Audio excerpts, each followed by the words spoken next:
os salmos foram escritos pelo rei Davi. Existem vários salmistas que contribuíram aqui na composição desse livro. Nós temos Esdras, nós temos Salomão, nós temos Moisés, nós temos os filhos de Asaf.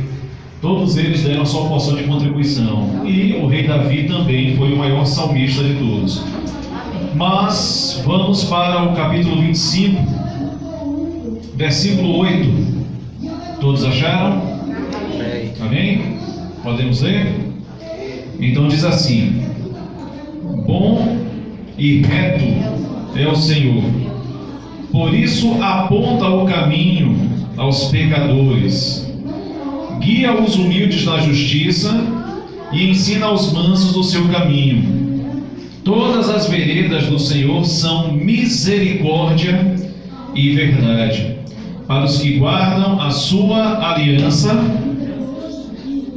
e os seus testemunhos. Por causa do teu nome, Senhor, perdoa a minha iniquidade que é grande. Ao homem que teme ao Senhor, ele o instruirá no caminho que deve escolher. Na prosperidade repousará a sua alma, e a sua descendência herdará a terra. A intimidade do Senhor é para os que o temem, aos quais ele dará a conhecer a sua aliança. Amém? Amém. Vamos fazer só mais uma oração. Amém. Pai, em concordância, Senhor, com a oração que já foi realizada, nós continuamos, Senhor, a clamar a Ti. Pai, nós sabemos, meu Deus, que o homem não pode receber coisa alguma se do céu não lhe for dada. Por isso, Pai, que mais uma vez nós clamamos ao Senhor, ao nosso Pai que está nos céus, como Teu Filho nos ensinou a orar, Pai nosso que está nos céus. E nós clamamos ao Senhor: Pai, continua, Senhor, fala conosco. Pai, nos dá o pão desta noite. Precisamos alimentar, Senhor, o nosso espírito, Pai. Nós te pedimos e já te agradecemos, porque sabemos que Tu és bom e fazes o bem. Muito obrigado, Senhor, em nome de Jesus. Amém? Os irmãos podem se sentar. Deus é bom. O Salmo 25 foi um dos 73 salmos escritos pelo salmista Davi, pelo rei Davi. É interessante que Davi era um homem que conhecia a Deus, não simplesmente por meios litúrgicos ou simplesmente pela religião, tá? Mas Davi conhecia a Deus na intimidade. Davi era um homem que se deleitava em buscar ao Senhor durante os dias, durante as noites, durante as madrugadas. Quando a gente vai fazer uma pesquisa nos salmos escritos pelo rei Davi, nós vamos ver a sede que ele tinha de Deus. Era um homem que muitas das vezes não dava descanso aos seus olhos. Diz o Salmo 63 que ele passava as madrugadas, sobre a sua cama, chorando, ansiando pelo Senhor. Em outro salmo ele diz: Senhor, assim como a corça está sedenta pela corrente das águas, assim como esse animal que está aqui nesse lugar desértico, árido, seco, sem água, e está ansiando ser dessedentado, assim também a minha alma suspira pelo Senhor. Então nós temos a vida de um homem de Deus que verdadeiramente amava e desejava ao Senhor. E parece, irmãos, que essa característica parece que tem se perdido na igreja. Nós temos nos contentado com pouca coisa, e temos deixado de buscar a face dele, como a igreja de outrora, os mais velhos na fé aqui, que tiveram experiências, dos anos passados, vão lembrar o quanto os irmãos buscavam a Deus, subiam o monte, os cultos de oração eram recheados de lágrimas, as vigílias, os jejuns, as orações, mas isso, irmãos, está se perdendo. E nós precisamos, queridos, recuperar. O salmista Davi, quando ele fala do Senhor, ele não fala do Senhor porque alguém lhe contou, mas ele fala do Senhor porque ele conhece. Ele fala de Deus porque ele tem intimidade. E ele tem, nessa intimidade, ele tem autoridade para poder falar desse Deus. E ele diz aqui: bom e reto é o Senhor. E ainda diz que, por isso, porque o Senhor é bom, porque o Senhor é reto, Ele aponta para os pecadores o caminho. E outra coisa também que Deus faz, não somente aponta, mas Ele também guia os humildes na justiça. E não somente guia, mas Ele também ensina aos mansos o seu caminho. Então, irmãos, nós vimos que a descrição que Davi faz deste Deus não é um Deus distante, não é um Deus que está longe, mas é um Deus que se faz presente na vida daqueles que o buscam. É um Deus que se faz presente na vida do pecador arrependido. É um Deus que se faz presente na vida do humilde. E é um Deus que se faz presente na vida dos mansos. É um Deus que se faz presente na história daqueles que o desejam. E você tem desejado a Deus? Como tem sido o teu tempo de busca? O teu tempo de consagração? O teu tempo de oração? O teu tempo de leitura e deleite na palavra?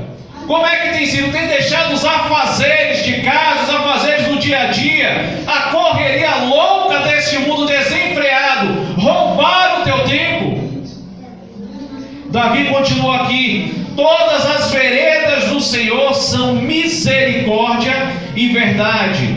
E ele diz que as suas veredas, as veredas de Deus, elas são misericórdia e são verdade para aqueles que guardam o pacto, para aqueles que guardam a aliança do Senhor, irmãos.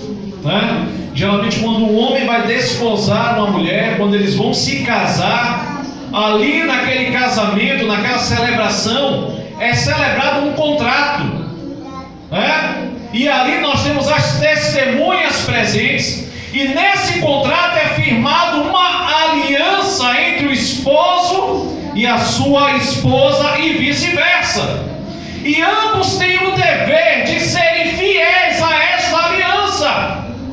E Davi diz que com Deus é a mesma coisa, que as veredas dele se tornam misericórdia e verdade para com aqueles que são fiéis.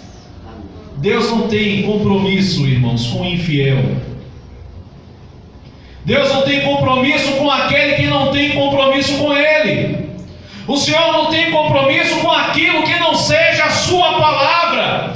O próprio Senhor falou através do profeta Samuel acerca de Saul, que ele diz o seguinte: eu honrarei aqueles que me honram, e os que me desprezam serão por mim desmerecidos. Irmãos, nós precisamos entender que o nosso Deus é amor, o nosso Pai nos ama, mas eu também quero dizer que o nosso Deus não é Papai Noel. Ele não vai sair por aí distribuindo presente à torta e à direita para qualquer um.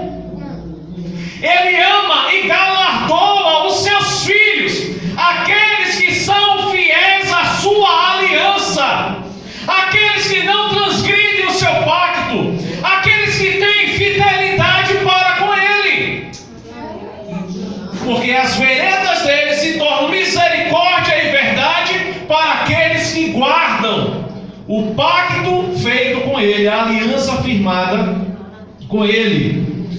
E diz aqui, o salmista Davi faz um pedido de perdão, versículo 11: por causa do teu nome, Senhor, perdoa a minha iniquidade que é grande. E Davi, como uma ovelha experimentada, como uma ovelha que conhecia o seu pastor, e não é à toa que esse salmo ele foi colocado logo depois do Salmo 23, que é o salmo da ovelha falando do pastor. Davi diz ao homem, quando a Bíblia neste contexto está falando homem, está se referindo à raça humana, homem e mulher. Ao homem ou à mulher que teme ao Senhor, o que é que Deus fará? Você teme a Deus? Você tem um temor do Senhor no seu interior, no seu coração? Então, ao homem que teme ao Senhor, o que é que Deus faz com este homem? O que é que o Senhor realiza quando este homem, quando esta mulher precisa tomar uma decisão, precisa tomar uma escolha, precisa se colocar no caminho correto? O que é que diz a palavra? Ao homem que teme ao Senhor, ele quem? O próprio Deus o instruirá. Irmãos, existe melhor professor do que o Espírito Santo? Do que o próprio Deus? Existe melhor professor do que o Senhor Jesus? Eu não conheço. Não sei se os irmãos conhecem alguém melhor do que ele. Eu não conheço. E eu sei que não tem. Se você disser que tem, é mentira. Né? Existe melhor professor do que ele? Às vezes você precisa tomar uma decisão na vida. Você não sabe se vai, não sabe se fica, não sabe se vai para a direita, não sabe se vai para a esquerda. Aí eu te pergunto, você teme a Deus? O temor do Senhor está no teu coração? Se estiver, tenha a certeza de que Ele te conduzirá na tua decisão. Porque aqui está escrito, nessa palavra que não pode mentir, irmãos. Nessa palavra que Deus nos deu, a qual é verdadeira e não pode mentir. Diz que aquele que teme, o homem ou a mulher, que teme ao Senhor, Deus o instruirá no caminho que deve escolher. Então não temas tomar decisão quando você tem o temor de Deus no teu coração. Provérbios fala aqui sobre tudo que nós devemos fazer, né? Nós devemos apresentar os nossos planos, os nossos projetos, os nossos ideais ao Senhor para que eles possam ser estabelecidos. E até porque, irmãos, o coração do homem, né, faz os seus projetos, busca os seus propósitos, mas a palavra do Senhor é que permanece. O intento do Senhor é que deve permanecer. Então, se no teu coração, meu irmão, minha irmã, há esse temor de Deus, se há verdadeiramente este temor, saiba que Deus será o teu professor. Saiba que Deus será o teu guia. Se você teme a Deus, você tem um guia. Se você teme ao Senhor, você tem um pastor. E não é qualquer pastor, é o bom pastor. Não é um bom pastor, é o bom pastor. Então, irmãos, é fé. A palavra de Deus, ela nos desperta a nossa fé. A palavra de Deus anima o nosso espírito, né? E quando a gente começa a ler, o Espírito Santo vai revelando, irmãos, a sua palavra e vai mostrando as verdades. Isso vai edificando, irmãos, o nosso espírito, edifica também a nossa alma e acaba edificando também o nosso corpo. A edificação ela é completa, irmãos, né? A palavra de Deus, ela é gostosa. Vamos lá, continuando. Na prosperidade repousará a sua alma, e a sua descendência herdará a terra. Isso é interessante porque esse versículo 13 é continuação do 12. O homem que teme ao Senhor, na prosperidade repousará a sua alma. Você deseja prosperidade para a sua vida? Deseja prosperidade para a vida dos seus? O segredo, irmãos, está no temor a Deus, estar em temer ao Senhor, em obedecer, em amá-lo e obedecer os seus mandamentos. Jesus falou: aquele que me ama, porque falar que ama é muito fácil. Você dizer que ama alguém é muito fácil, são apenas palavras. Mas Jesus falou: aquele que me ama. O que é que ele faz, Jesus? Aquele que me ama guarda os meus mandamentos. Então, aquele que teme ao Senhor, o Senhor o instrui no caminho que deve escolher. O Senhor o faz repousar na prosperidade, repousar a sua alma, não ficar com a alma atribulada, né? Cheia de coisa, cheia de problema, cheia de ansiedade, cheia de preocupação, cheia de depressão. Quem teme a Deus repousará na prosperidade, irmãos. Quem teme a Deus não precisa temer o futuro, porque Deus o guarda, porque o Senhor o protege, a protege. Está dando para entender, irmãos, até aqui?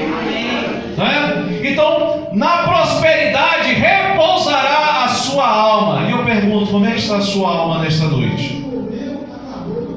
Está atribulada? Está entristecida? Natural, né? Seres humanos, né? Como é que está a tua alma nesta noite? Eu quero dizer que há uma promessa para aquele e para aquela que teme ao Senhor. Aquele que teme, aquela que teme ao Senhor, terá a sua alma repousada, descansada na prosperidade. E a sua descendência herdará a terra. E há uma promessa para os teus filhos e para os filhos de teus filhos também. Versículo 14. A intimidade do Senhor é para os que o temem, aos quais Ele dará a conhecer a sua aliança. Veja você que Deus tem um segredo, Deus tem um relacionamento mais próximo, mais íntimo com aqueles que o temem. Muita gente, quando nós olhamos o ministério do Senhor Jesus, ele foi cercado por algumas esferas de pessoas que o acompanhavam. Haviam, na esfera mais exterior, havia uma multidão que o acompanhavam, mas esses não tinham intimidade com ele, apenas ouviam as suas palavras. Dentre a multidão, haviam os 70 que também o acompanhavam, mas esses ainda assim não tinham tanta intimidade. Dentre os 70, haviam os 12 discípulos, que já estavam mais próximos dele. Dentre os 12, haviam os 3 discípulos, Pedro, Tiago e João. E dentre os 3, houve aquele que repousou a sua cabeça no peito de Jesus. Olha que intimidade, que foi o apóstolo João. Que tipo de discípulo você é? Você é o discípulo da multidão? Você é o discípulo dos 70? Você é o discípulo dos 12? Você é o discípulo dos 3? Ou você é o discípulo como João, que tem tanta intimidade com o mestre, com o seu pastor, que é capaz de repousar a cabeça no peito dele? Se você é esse tipo de discípulo, saiba que Deus tem intimidade com você. Saiba que a intimidade do Senhor, intimidade fala, de algo íntimo. Existem segredos que nós só contamos para os íntimos. Existem problemas e até alegrias que nós só compartilhamos com os íntimos. E a palavra fala que Deus tem a sua intimidade para com aqueles que o temem. E essa intimidade ela é crescente, irmãos, porque Ele faz conhecer, Ele dá a conhecer a sua aliança, o seu pacto àqueles que verdadeiramente o temem e têm intimidade com Ele. Eu acredito, irmãos, eu creio que o convite dessa noite do Espírito Santo para cada um de nós que aqui estamos é para adentrarmos nessa esfera de intimidade com Ele.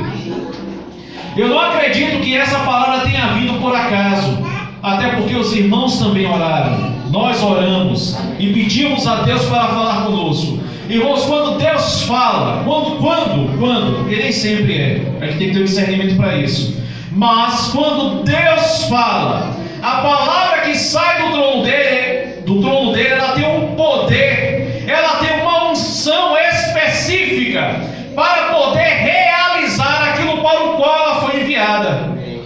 E a palavra enviada pelo Senhor nessa noite foi sobre intimidade. Então, quando você chegar em casa, não liga a televisão não. Vai ter intimidade com teu pai. Vai ter intimidade com Ele, porque Deus quer dilatar o teu espírito.